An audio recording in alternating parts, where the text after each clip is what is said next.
সবাইকে আজকের ক্লাসে স্বাগতম জানাচ্ছি। আহ, সবাই কেমন আছো? ভালো আছো না? আচ্ছা। আজকে আমরা একটু আহ, আমাদের বিখ্যাত কবি টেড হিউজেস লেখা একটা কবিতা মাই ওন ট্রু ফ্যামিলি সম্পর্কে একটু ছোট করে জেনে নেব। তো প্রথমে আমরা একটা কাজ করি, আমরা টেড হিউজ সম্পর্কে দু এক কথা একটু দেখি, আলোচনা করে নিই। আমরা আমাদের এই বিখ্যাত মানুষটা যে টেড হিউজ একজন ইংলিশ কবি ছিলেন, একজন ট্রান্সলেটর ছিলেন, একজন শিশুদের মানে চিলড্রেন রাইটার যাকে বলে, শিশুদের বিভিন্ন লেখার জন্য কিন্তু এই বিখ্যাত মানুষটা বিখ্যাত ছিল। আচ্ছা, দেখো, 17ই আগস্ট 1930 সালে জন্মগ্রহণ করেছিলেন। 17ই আগস্ট 1930 সালে মৃত্যুবরণ করেছিলেন 28শে অক্টোবর 1998 সালে। তো 68 বছর উনি বেঁচে ছিলেন। এই 68 বছর বয়সে আমরা যদি একটু জীবন সম্পর্কে জানি, তাহলে আমরা দেখব যে আমরা আহ, বাবার নামটাই এখানে দেখবো যে উইলিয়াম। উনি একজন সেনাবাহিনী ছিলেন, সেনাবাহিনীর একজন সৈনিকের কাজ করেছিলেন এবং প্রথম বিশ্বযুদ্ধে কিন্তু অংশগ্রহণ করেছিলেন। এবং 17 জন দিয়ে ওদের যে গ্রুপটা ছিল, সেই গ্রুপে আমরা দেখবো যে ফার্স্ট ওয়ার্ল্ড ওয়ারে অংশগ্রহণ করার পর সবাই কিন্তু মারা গিয়েছিল, একমাত্র উইলিয়াম বেঁচে ছিলেন। তো কিভাবে বেঁচেছিলেন? উইলিয়ামেরও কিন্তু গুলি লেগেছিল। আমাদের কবির বাবার গায়ে মানে গুলি লেগেছিল, কিন্তু বুক পকেটে একটা পে বুক ছিল, যার কারণে গুলিটা সেইভাবে তাকে কিন্তু স্ট্রাইক করতে পারেনি এবং যার জন্য তিনি কিন্তু বেঁচে গিয়েছিলেন। এরপরে আমরা এই কবি সম্পর্কে আমাদের আর দু চার কথা আমরা একটু জেনে নেব। সেটা হচ্ছে টি.এস. এলিয়টের সঙ্গে খুব ভালো পরিচয় ছিল, খুব ভালো বন্ধুত্ব ছিল। মানে কবির যখন 16 বছর বয়স, আর ওরা তিন ভাই বোন ছিল, একটা বোন ছিল, দুটো ভাই ছিল। তো টেড হিউজ আমাদের সব থেকে ছোট ছিল, ইয়ঙ্গার ওয়ান ছিল। আর টি.এস. এলিয়টের সঙ্গে আমাদের টেড হিউজের খুব ভালো ফ্রেন্ডশিপ ছিল। এবং যখন আমার টেড হিউজের একটু বোঝার বয়স হয়েছে, অর্থাৎ যখন 15-16 বছর বয়স হয়েছে, তখন থেকেই কিন্তু তার কবি হওয়ার একটা বিরাট ইচ্ছা ছিল। এছাড়া আমরা দেখবো যে সিলভিয়া প্লথ, একজন আমেরিকান কবি। সিলভিয়া প্লথ যে কিনা আমেরিকান কবি ছিল, তার সঙ্গে কিন্তু 1956 সালে 1956 তার বিবাহ হয়েছিল। বিয়ের পরে তারপরে তাদের দুজন শিশুও হয়েছিল। এবং 1962 সাল, দেখো, 56 থেকে 62, মাত্র 6 বছর। এই 6 বছর তাদের বিবাহ জীবন কাটার পর আমরা দেখবো যে 1962 সালে তার অ্যাসিয়া ওয়েভিলের সাথে অ্যাফেয়ার শুরু হয়। প্রণয় শুরু হয়, যেটা শুরু হয়েছিল 1962 সালে। তারপরে সেই 1962 সালেরই অটাম সিজনে প্লতের সঙ্গে সেপারেশন হয়। প্লতের সাথে সেপারেশন যখন হয়, তখন প্লত সে তার দুই শিশু সন্তানকে নিয়ে আলাদা থাকতে শুরু করে। এরপরে আমরা দেখবো যে উনি একটা করুণ একটা ঘটনা, যেটা 1963 সালে 11ই ফেব্রুয়ারি হয়েছিল। আমাদের প্লট কিন্তু, অর্থাৎ কবির স্ত্রী কিন্তু সুইসাইড করেছিল। সুইসাইডটা অদ্ভুত ভাবে করেছিল। গ্যাসের মানে গ্যাসের যে ওভেন থেকে, ওখান থেকে উনি শ্বাসরোধ হয়ে মারা গিয়েছিল। ওখান থেকে যে গ্যাস ছেড়ে দেওয়ার পর একটা রুমের মধ্যে শ্বাসরোধ করে নিজেকে মেরে ফেলেছিলেন আমাদের 1963 সালে 11ই ফেব্রুয়ারি প্লট। এরপরে যার সাথে এফআইআর, তার সঙ্গে কিন্তু সেই আসিয়া ওয়েভিলের সঙ্গেই তার জীবন কাটতে শুরু করে। এবং 1969 সালে আমরা দেখবো যে আসিয়া ওয়েভিলও কিন্তু একই রকম ভাবে, মানে তার প্রথম স্ত্রী যেভাবে মারা গেছিল, সেম ওয়ে, একেবারে একই পদ্ধতিতে কিন্তু সুইসাইড করেছিল। এবং এ আবার আসিয়া ওয়েভিল কি করলো, তার 4 বছরের একটা শিশু সন্তান ছিল, তাকেও না নিজে মৃত্যুর আগ দিয়ে তাকেও মেরে ফেলেছিল, মেরে কিন্তু নিজে সুইসাইড করেছিল। এবার আমরা দেখবো কবি 1970 সালে দ্বিতীয়বারের জন্য ক্যারল অর্চার্ডকে বিয়ে করেছিলেন, যে একজন নার্স ছিলেন। ঠিক আছে, সেই নার্সকে সে কিন্তু বিয়ে করেছিলেন এবং বাদবাকি জীবনটা আহ, আহ, তিনি সেই ক্যারল অর্চার্ডের সাথে কিন্তু কাটিয়েছেন। এ এ হচ্ছে আমাদের কবির সংক্ষিপ্ত জীবনী। আমরা এবার দেখব তার সেই নিপুণ ভাবে তৈরি করা কবি, যে আমাদের যে কবিতাটা আছে মাই ওন ট্রু ফ্যামিলি, এই মাই ওন ট্রু ফ্যামিলিটা আমরা এবার একটু দেখে নেব কি আছে।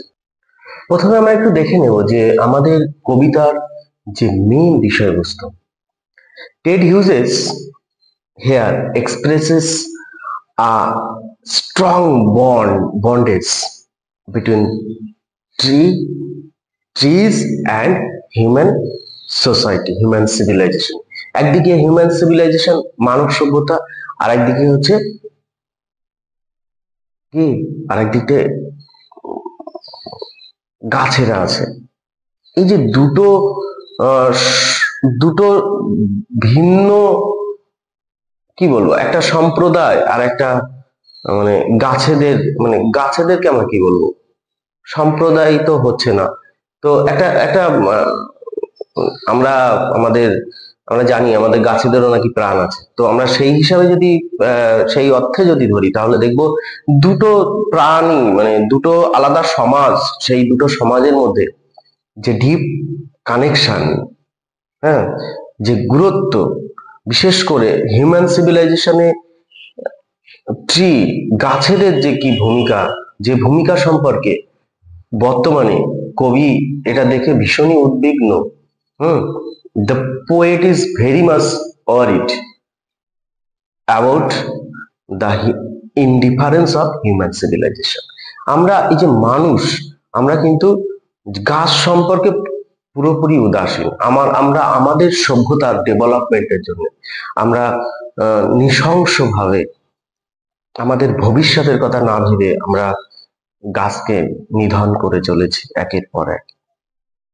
ঠিক সেই বিষয়বস্তুর উপরেই কিন্তু আমাদের দ্য হোল পোয়েম রিভলভস, হ্যাঁ, সমস্ত কবিতাটা কিন্তু আবৃত হচ্ছে সেই বিষয়বস্তু। কোন বিষয়বস্তু? তাহলে এখানে হচ্ছে মেন যে বিষয় সেটা হচ্ছে আমাদের যে ট্রিজ যারা আছে তাদেরকে আমরা অমানবিক ভাবে কেটে ফেলছি, মেরে ফেলছি, নষ্ট করে ফেলছি, এবং এর যে আগামী ভবিষ্যতে মানে আগামী দিনগুলোতে আমাদের পৃথিবীর যে কি হতে পারে আর কি না হতে পারে এবং আমাদের কি করা উচিত সেই সম্পর্কেই আমাদের এই কবিতায় রিফ্লেক্টস হয়েছে, কবি রিফ্লেক্টস করেছে। দেখো মাই ওন ট্রু ফ্যামিলি, তাহলে আমার যে আমি যে বিষয়টা বললাম সেখান থেকে একটা জিনিস ক্লিয়ার, এই যে মাই ওন ট্রু ফ্যামিলি, দেখো সত্যিকারের একেবারে নিজের একটা ফ্যামিলির একটা অংশ কিন্তু ট্রিজ, গাছেরাও কিন্তু আমাদেরই একটা পরিবারের অংশ, এটাই হচ্ছে কবিতায় বোঝানো হয়েছে। এবং we logically the poet establishes this thing, this bondage, this relation, this connection with human beings। হ্যাঁ, মানুষের সাথে ট্রির যে এই যে একটা ফ্যামিলিয়াল সম্পর্ক আছে সেই সম্পর্কটাই কবি আমাদের এই কবিতায় এস্টাবলিশ করেছে। চলো আমরা এবার একটু লাইন বাই লাইন দেখে নেবো, দেখি কবি কি বলতে চাইছে। তো চলো আমরা দেখে নিই প্রথমে কি আছে। প্রথমেই দেখো ওয়ান্স দিয়ে শুরু আছে। Once, this very word suggests the whole episode, the activity of the whole episode was already over, অর্থাৎ এটা কিন্তু অতীতে মানে ঘটে গেছে অলরেডি, হ্যাঁ, অলরেডি হয়ে গেছে সেরকম কিছু একটা জিনিস কবি এখানে খুব সুন্দর করে বর্ণনা করছে। দেখো বলছে ওয়ান্স, একদা একসময়, আই ক্রেপ্ট, এখানেও দেখো V2 আছে, পাস্ট টেন্সে লেখা, হ্যাঁ, ওয়ান্স আই ক্রেপ্ট ইন, স্নিকিং, কবি ওয়ান্স স্নিক করেছিল অর্থাৎ চুরি করে প্রবেশ করেছিল, বোধহয় ইন অ্যান ওক উড, একটা ওক গাছের জঙ্গলে। কি করতে? Stay, I was looking for a stage, একটা স্টেজ মানে কি, স্টেজ মানে হচ্ছে মেল ডিয়ার, অর্থাৎ পুরুষ হরিণ, অর্থাৎ হরিণ শিকার করতে গিয়েছিলাম। কোথায়? ওক গাছের জঙ্গল। আমাদের স্পিকার ফার্স্ট পার্সন দিয়ে শুরু, আই দিয়ে শুরু, তাহলে এখানে আমরা স্পিকার বা পোয়েট হিমসেলফ আমরা কিন্তু অ্যাজাম্পশন করে নিতে পারি। বেশ, তাহলে ওয়ান্স এ ক্রেপ্ট এর প্রথম ফর্ম কি? CREEP, চুরি করে প্রবেশ করা বা হামাগুড়ি দিয়ে ঢোকা, তাই তো? তো বলছে once I crept in an oak wood, I was looking for a stage. বেশ, কিভাবে একটা জঙ্গলে ঢুকে হঠাৎ করে একটা বয়স্ক মহিলার সাথে দেখা হলো। I met an old woman there, all nobly stick and rag.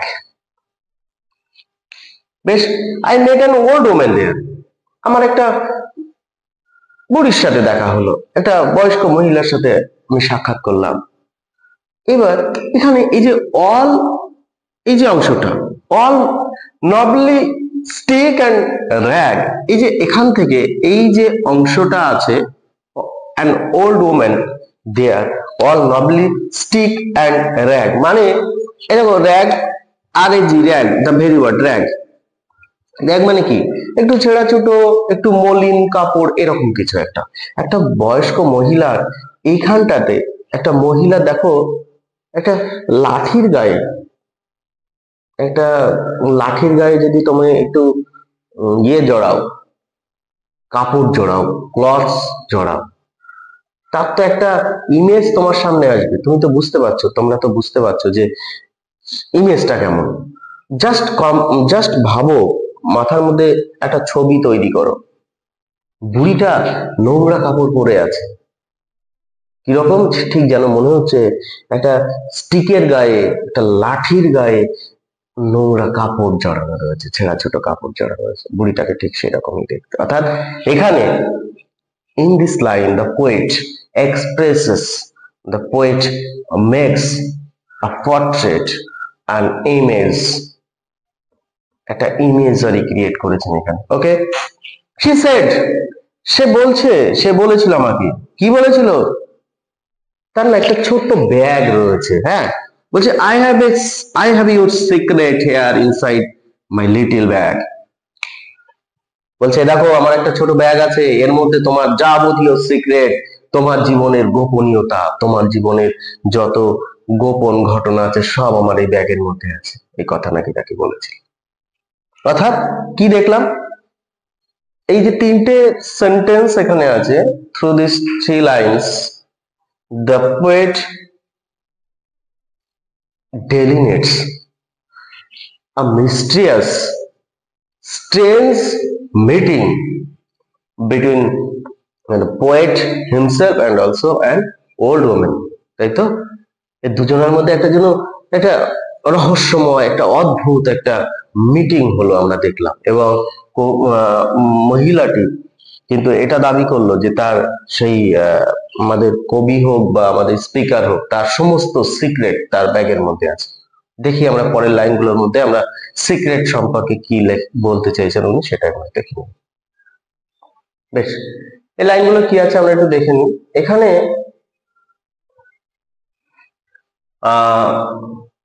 প্রথমে রয়েছে then she began to cackle and I began to quack. আমরা আগের লাইনে দেখেছিলাম যে সেই মহিলাটি বলছে যে আমার এই ব্যাগের মধ্যে তোমার সব সিক্রেট আছে, ব্যাগটা আমি দেখবে এক্ষুনি ওপেন করব। এটা বলার আগে, এটা বলার সাথে সাথে, মানে ব্যাগের মধ্যে সিক্রেট কথাটা বলার সাথে সাথে উনি ভীষণ একটা হাই পিচ ভয়েসে, মানে একেবারে উচ্চ অট্টহাসি যেটাকে আমরা বলি, সে বিগান টু ক্যাকল, প্রচন্ড জোরে জোরে হাসতে শুরু করলো। এবং তার সেই হাসির যে ধরনটা, তার মধ্যে যেন একটা ভয় লুকিয়ে রয়েছে। কবি, আমাদের যে স্পিকার, ফেল্ট নার্ভাসনেস, উনি কিন্তু একটু নার্ভাসনেস ফিল করলো, তাই ভয়ে কাঁপতে শুরু করলো। She opened up her little bag, সে তার ছোট্ট ব্যাগটা খুললো, and I came to my side. This very clause. This very clause is an example of hyperbole. What is hyperbole? Hyperbole মানে হচ্ছে এমন কিছু বাক্যাংশ বা এমন কিছু সেন্টেন্স যেখানে এক্সারেট করা থাকে, একটু অতিরঞ্জিত করা থাকে। কবি উনি বলছেন, স্পিকার বলছেন যে ব্যাগটা খোলার সাথে সাথে আমার যেন মনে হলো আমি এত সময় ঘুমিয়েছিলাম, আমি একটা সময় ডরমেন্ট অবস্থায় ছিলাম, আমি যেন জেগে উঠলাম। আমার নতুন করে আমি যেন স্লিপের মধ্যে ছিলাম, একটা ঘুম, মানে কবির এখানে সেকেন্ড টুয়াইস, টুয়াইস অ্যাওয়েক মানে কি, দ্বিতীয়বারের জন্য যেন আমার জ্ঞান পেলাম, দ্বিতীয়বারের জন্য আমি যেন জেগে উঠলাম। আমার, অর্থাৎ কবি এতদিন ধরে আনকনসাস ছিল কিছু একটা সম্পর্কে, এবার নতুন করে তার মধ্যে চেতনা এসছে, নতুন করে তার মধ্যে আহ, মানে এখানে টুয়াইস বলতে, টুয়াইস মানে কি, প্রথমে একবার আছে, এখন আরেকবার হচ্ছে, অর্থাৎ প্রথমে আমাদের যখন পৃথিবীতে আমরা ভূমিষ্ঠ হয়েছি সেটা একটা তার প্রথমবারের জন্য তার সে উম, তার জ্ঞান উনি পেয়েছিলেন, মানে উনি, আমরা আমরা ভূমিষ্ঠ হওয়ার সাথে সাথেই পৃথিবীতে যখন এসেছি তখন আমাদের একবার আমরা অ্যাওয়েক করেছি। সেই অবধি, অর্থাৎ সেখান থেকে আজ পর্যন্ত যতক্ষণ না সেই বুড়ি তার নতুন সেই লিটিল ব্যাগটা ওপেন করলো ততক্ষণ পর্যন্ত আমি একটা অন্য জগতে ছিলাম। কবি বলছেন আমি অন্য একটা জগতে ছিলাম, যে জগতে গাছ সম্পর্কে বা গাছেরাও যে আমাদের একটা ফ্যামিলির অংশ সে সম্পর্কে আমি সম্পূর্ণ উদাসীন ছিলাম। আজকে আমি সেকেন্ড বারের মতো জানতে পারলাম, আমি আজকে সেকেন্ড বারের মধ্যে অ্যাওয়েক হলাম। অ্যাওয়েক হওয়ার সাথে সাথে আমি দেখলাম surrounded by steering tribe and me tied to a stake.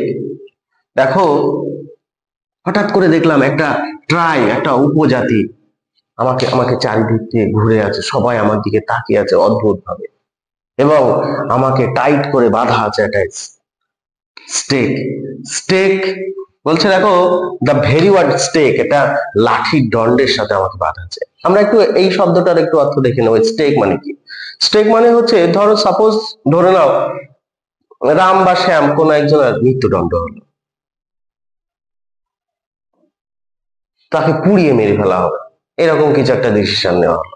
তাহলে তাকে পুড়িয়ে মেরে ফেলার আগে তাকে একটা লাঠিতে শক্ত করে তো বেঁধে রাখতে হবে, একটা পোস্ট হোক, একটা লাঠি হোক, একটা কাঠের দণ্ড হোক, তাতে করে তো বাঁধতে হবে। আচ্ছা করে বাঁধা হলো, বেঁধে তারপরে তাকে পুড়িয়ে হত্যা করা হলো। এই যে যে লাঠি বা দণ্ডে এরকম বেঁধে রাখা হচ্ছে সেটাই হচ্ছে স্ট্যাক, তাকেই বলে স্ট্যাক। অর্থাৎ আমরা কি দেখলাম, অর্থাৎ আমরা এটুকু বুঝতে পারলাম যে তাহলে আমাদের যিনি স্পিকার তিনি কিছু মনে হয় ক্রিমিনাল অ্যাক্টিভিটি তার হয়তো কিছু ছিল, সে হয়তো একটা ক্রিমিনাল। কেন তাকে ক্রিমিনাল বলা হয়েছে? সে এতদিন গাছ সম্পর্কে উদাসীন ছিল, সে এতদিন সমস্ত গাছেদের ফ্যামিলিকে নৃশংসভাবে ব্রুটালি হত্যা করেছিল, তাই তাকে সেই পাপের শাস্তি হিসেবে তাকে বাধা হয়েছে। দেখি তাকে কি শাস্তি দেওয়া হোক, আমরা পরের লাইনগুলো যখন এক্সপ্লেন করব তখন দেখবো তাকে কি করা যায়, কি হয় তার মধ্যে, কি সচেতনতা তার মধ্যে এসছে আমরা দেখে নেব। বেশ, এবারে দেখো এই বাক্যগুলোর মধ্যে দিয়ে আমরা কিন্তু আমাদের যিনি স্পিকার তাকে যে স্ট্যাকের সাথে যে বাধা হয়েছে, তার সেই লাঠির সাথে যে বাধা হয়েছে, কেন, তার কি অপরাধ, সেই অপরাধটা এই তিনটে সেন্টেন্সের মধ্যে দেখো, তিনটে লাইনের মধ্যে এক্সপ্রেস করছেন আমাদের। দে সেড, যারা বেঁধেছিল তারা বলছে, সেই ট্রাইব যাদেরকে ট্রাইব বলা হয়েছে, ট্রাইব আসলে কারা? We are the oak trees, your own true family. আমরা আমরা কারা চিনতে পারছো না? আমরা ওক গাছ, and your own true family, তোমাদেরই ফ্যামিলির একটা অংশ আমরা। এখানে উই বলে কবি গাছেদেরকে উই বলছে, অর্থাৎ দেখো আমরা সবাই জানি যে গাছেরা তো মানুষের মতো নয়, অথচ মানুষের মতন করেই কবি এখানে তাদেরকে কম্পেয়ার করেছেন। দ্যাট ইজ ওয়াই এই যে রেটরিক, এর একটা নাম আছে, সেটা হচ্ছে পার্সনিফিকেশন, তাই তো? শুধুমাত্র হিউম্যান সভ্যতার সঙ্গে মানব সভ্যতার সঙ্গে এই যে তুলনা করা, মানুষের সাথে যে তুলনা করা, মানুষ বাদে অন্য কোনো সমাজ বা অন্য কোনো জড়বস্তুকে যদি আমরা এটা করি, এই যে টেকনিক, সেই টেকনিকটাকে আমরা বলবো, কি বলবো? পার্সনিফিকেশন। বেশ, এখানে ওক ট্রিকে পার্সনিফিকেশন করা হয়েছে, তার প্রাণ আছে, সে কথা বলতে পারে, কথা বলছে, অলরেডি ওক গাছ কথা বলা শুরু করেছে। অপরাধটা বর্ণনা করবে যে আমরা কিন্তু তোমারই ট্রু ফ্যামিলির একটা অংশ, তোমারই সত্যিকারের একটা পরিবারের অংশ। উই আর চপ ডাউন, আমাদেরকে চপিং করছো, আমাদেরকে কুচি কুচি কুচি করে কাটছো, সেটা অ্যাক্স হোক নাইফ হোক, যে কোনো ধারালো অস্ত্র দিয়ে আমাদেরকে একেবারে নৃশংস ভাবে কুচি কুচি করে কাটছো। উই আর টোন আপ, আমাদেরকে একেবারে টোন আপ, একেবারে ছিঁড়ে ছুটে ফেলা হচ্ছে। You don't blink an eye, এত কিছু করা হচ্ছে অথচ তোমার বিন্দু মাত্র আমাদের প্রতি কোনো সহানুভূতি নেই। তুমি কই একটুও তো ইস উস ইস কি ক্ষতিটা করে ফেললাম, কি ক্ষতি ওদের হচ্ছে, কি ক্ষতি অন্যেরা করছে তাদেরকে, কই একবারও তো তুমি তোমার অনুশোচনা বোধ নেই। আমরা দেখবে কখনো কখনো আমরা কারোর প্রতি যখন অন্যায় কাজ হয় তখন আমরা চোখটাকে ইস কি হলো রে বাবা, ওর এই সর্বনাশটা হয়ে গেল, এই যে এরকম করি, সেইটাকেই বলতে you don't blink an eye. একবারও তো দুঃখ প্রকাশ করো না, এটার মানে কিন্তু একবারও দুঃখ প্রকাশ করো না যে তুমি একবারও তোমার চোখটা কই একবারও তো ব্লিঙ্কিং করে না আমাদের জন্য, একটুও তো ভাবো না আমাদের কথা। Unless you make a promise now, যতক্ষণ না তুমি প্রমিস করবে now you are going to die, তোমাকে প্রমিস করতে হবে, তোমাকে কথা দিতে হবে, কিছু কথা দিতে হবে। কি কি কথা দিতে হবে আমরা পরবর্তী লাইনগুলোতে পাবো। আর যদি তুমি সেই কথা না রাখতে পারো, if you don't keep the promise you are going to die, তাহলে তোমাকে আমরা মেরে ফেলবো। তুমি কি ভাবছো আমরা পারি না? তাহলে এই টোটাল লাইনগুলোর মধ্যে আমরা দেখব যে পার্সনিফিকেশনটা কিন্তু খুব দারুণ ভাবে দ্য পোয়েট কি ডিসক্লোজ করেছে, দারুণ ভাবে ফুটিয়ে তুলেছে। দেখো একেবারে ওরা বলছে ওরা মেরে ফেলবে, কখনো বলছে মেরে ফেলবে, কখনো বলছে আমাদেরকে চপিং ডাউন করছে, আমাকে টোন আপ করছো, হ্যাঁ তবু তুমি ব্লিঙ্ক করছো না, হ্যাঁ তো আমাদেরকে বলছে আমরা আবার মেরে ফেলবো তোমাকে, মানে পুরো টোটাল তিনটে লাইনের মধ্যে কিন্তু সেই পার্সনিফিকেশনের একটা স্ট্রং অ্যাপিয়ারেন্স আমরা এখানে দেখতে পাচ্ছি। হ্যাঁ বেশ, দেখি আমরা এর পরবর্তী লাইনগুলোতে আমাদের কবি বা আমাদের স্পিকারকে কি কি প্রমিস করতে হচ্ছে। বেশ, এবারে আমরা দেখব যে এখানে যে তিনটে লাইন আছে, এই তিনটে লাইনের মধ্যে কবির বা আমাদের স্পিকারের প্রকৃত কি শাস্তি হওয়া উচিত সেটা কিন্তু ওক গাছেরা বলে দিচ্ছে। কি বলছে দেখি আমরা। বলছে whenever you will see an oak tree felled, swear now and you plant too. Share করতে বলছে, প্রমিস করতে বলছে। আমরা সবাই জানি শেয়ার মানে হচ্ছে প্রমিস, তাই তো? এটা মানে হচ্ছে প্রমিস। প্রমিস কি করতে হবে বলছে, যখন তুমি দেখবে একটা গাছকে ফেল্ড, ফেল্ড মানে কি FELL, ফেল মানে গাছ কাটা, তাই না? গাছ কাটা, ফেল মানে গাছ কাটা, ফেল মানে গাছ কাটা। হ্যাঁ, এই ফেলের দ্বিতীয় ফর্ম হচ্ছে FELLED। আমরা কিন্তু আবার জানি FALL এর আবার দ্বিতীয় ফর্ম হচ্ছে FELL, তাই না?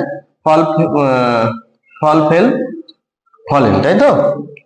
সেই সেকেন্ড ফর্মটার আরেকটা আলাদা অর্থ হচ্ছে গাছ কাটা, সেই গাছ কাটার আবার দ্বিতীয় ফর্ম হচ্ছে ED। তো এখানে বলছে যখনই তুমি দেখবে যে কোনো একটা ওক গাছকে কাটা হচ্ছে, তোমাকে কিন্তু প্রমিস করতে হবে। কটা রোপণ করবে? 2, তোমাকে কিন্তু 2টো প্ল্যান্ট করতে হবে। যদি তুমি এটা করতে, unless you share the black oak bark will wrinkle over you, আর যদি তুমি এটা না করো তোমার কনসিকুয়েন্সেস কি হবে, তোমার রেজাল্ট কি হবে? তুমি যদি প্রমিসটা কিপ করতে না পারো, এই যে বাক কালো, বলছে কালো রঙের সেই যে ওক গাছের বাকল ছাল, বাক মানে ছাল বা বাকল, উইল রিঙ্কেল ওভার ইউ, তোমার উপরে তোমার এই যে তোমার এই, আমরা দেখবে বয়স হয়ে গেলে এই যে রিঙ্কেল শব্দটার অর্থ যদি আমরা একটু এক্সপ্লেন করি, তাহলে দেখবে আমাদের যখন আমরা বুড়িয়ে যাব, আমরা যখন বুড়ি হয়ে যাব, তখন আমাদের চামড়ার উপরে দেখবে একটা মানে একটা দাগ, বিভিন্ন জায়গায় লাইন আসে, রিঙ্কেল হয়। হ্যাঁ, এটাকেই রিঙ্কেল বলছে। তাই বলছে যে সেই কালো রঙের ওক গাছের ছাল তোমাকে রিঙ্কেল করবে, তোমার সমস্ত শরীরে তোমাকে বুড়িয়ে দেবে। আর কি করবে? আর একটা কাজ করবে, and root you among the oaks, oak গাছের মধ্যে না তোমাকে পুঁতে দেবে। তাহলে তোমার কি হবে? ইউ আর বর্ন, তোমার শুধু জন্মই হবে, বাট নেভার গ্রিউ, তুমি বড় হবে না, তুমি বাড়তে পারবে না, তোমার জন্ম হলো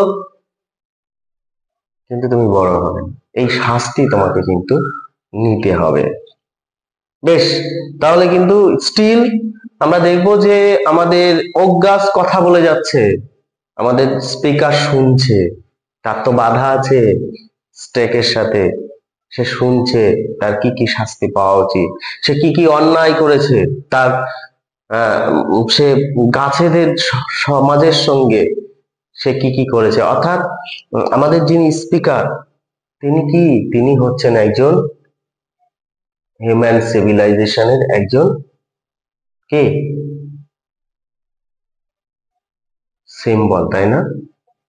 আসলে কি কবি বা স্পিকার একাই এই অন্যায় করছেন? না, the whole human civilization is responsible for this inhuman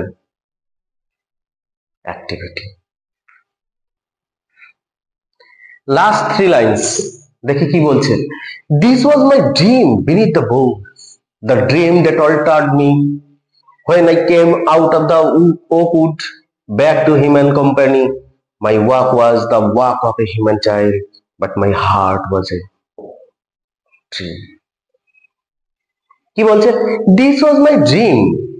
এত সময় যা কিছু হলো সেটা নাকি একটা স্বপ্নের মতো ছিল। কিসের নিচে দাঁড়িয়ে? গাছের নিচে দাঁড়িয়ে, তাই না? বোঝ মানে আমরা জানি গাছের ডালপালা, তাই তো? The dream that altered me, এমন একটা স্বপ্ন যেটা কিনা আমাকে অল্টার করে দিল, আমাকে চেঞ্জ, একটা আমার মধ্যে একটা চেঞ্জ আসলো। এতদিন আমি ইনডিফারেন্ট ছিলাম towards trees, now I am conscious of trees, গাছ সম্পর্কে আমি এখন সচেতন হয়ে গেছি। এতদিন আমি উদাসীন ছিলাম, আমি এখন এই পরিবর্তনটাই আমার মধ্যে কিন্তু এসেছে। আর কি, when I came out of the oak woods, যখন আমি কিনা সেই ওক গাছের জগৎ থেকে ফিরে এলাম, ব্যাক টু হিউম্যান কোম্পানি, মানুষের জগতে, my walk was the walk of a human child, আমি কিন্তু অ্যাপারেন্টলি আমি একজন মানব শিশুই ছিলাম, বাট ইন্টারনালি, অন্তরের দিক থেকে, my heart was a tree, আমার যে মনটা, আমার যে হৃদয়টা, সেটার সঙ্গে গাছেদের যে মন বা হৃদয় তার কম্পেয়ার করা হচ্ছে। অর্থাৎ হিয়ার একটা ডিপ কানেকশন হিউম্যান সিভিলাইজেশনের সঙ্গে আমাদের যে গাছেদের যে জগৎ তাদের সঙ্গে একটা বিরাট deep connection, strong connection create করা হয়ে গেছে। হ্যাঁ, একটা স্ট্রং কানেকশন হয়েছে, অর্থাৎ এত সময় ধরে আমরা আনকনসিয়াস ছিলাম, আমরা আমাদের সেকেন্ড বারের জন্য আমরা অ্যাওয়েক করলাম, জেগে উঠলাম, এবং তখন দেখলাম যে না, আমরা অনেক কিছু সম্পর্কে অসচেতন ছিলাম, যে সচেতনতা আমরা পেলাম।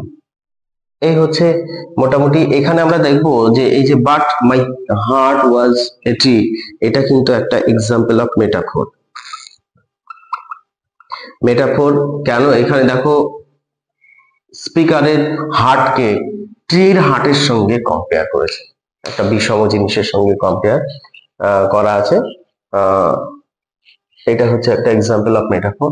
তো মোটামুটি এই আমাদের আজকের কবিতা ছিল। আজকের আশা করছি সবাই মোটামুটি বুঝেছো। অর্থাৎ এই কবিতার যে মেন বিষয়বস্তু যেটা ছিল, একটা একটা কবির একটা জগৎ থেকে আরেকটা জগতের ট্রান্সফার হলো, কবি চেঞ্জ হলো, কবির মধ্যে একটা পরিবর্তন এলো, বা স্পিকারের মধ্যে একটা পরিবর্তন এলো। যে পরিবর্তনটা কিভাবে এলো, কাদের সাহায্যে এলো, কখন এলো, সেটা কিন্তু না আসলে কি কি পরিবর্তন, কি কি কনসিকুয়েন্সেস কবির স্পিকারের মধ্যে হওয়া উচিত ছিল, সেই সব সম্পর্কে কিন্তু আমরা জানলাম। তো মোটামুটি এই হচ্ছে আমাদের কবিতা। যদি কারোর কোথাও কোনো লাইন, কোনো কিছু বুঝতে অসুবিধা, কোর্স আমাকে কিন্তু কমেন্ট আমি ডিমান্ড করছি, এবং কেমন লাগলো আজকের পড়া সবাই কিন্তু কমেন্ট করবে। ওকে, ঠিক আছে।